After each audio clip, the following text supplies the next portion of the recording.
Hello, hello mga mare. Hello po. Kumusta po ang lahat?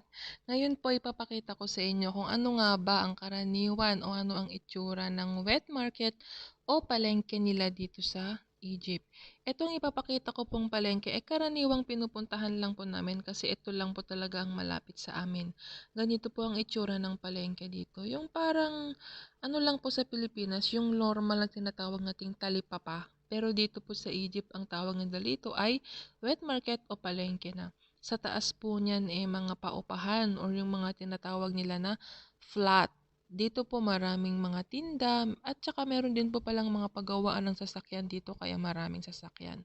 May groceries, may mga bilihan ng mga damit or tsinelas o kahit na ano pa, may gulayan, may prutasan at syempre meron silang isdaan.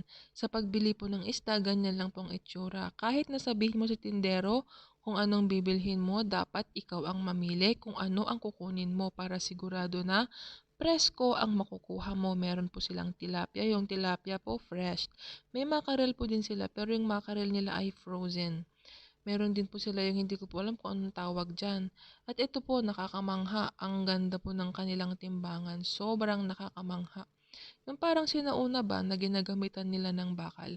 Sunod kong ipapakita kung paano sila maghanda or magpakita ng pag-display ng kanilang mga gulay. Ganyan po kung gaano sila kagaling gumawa or mag-display ng kanilang tinda. Dito po pala pwede mong tikman yan. Kung sabi mong gusto mong tikman, titikman mo, libre lang po yan.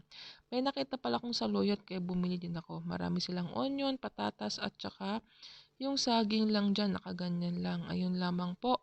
Sa susunod, pag may napuntahan ulit akong ibang lugar dito sa Ehipto, papasyal ko po kayo ulit. Salamat! Bye-bye!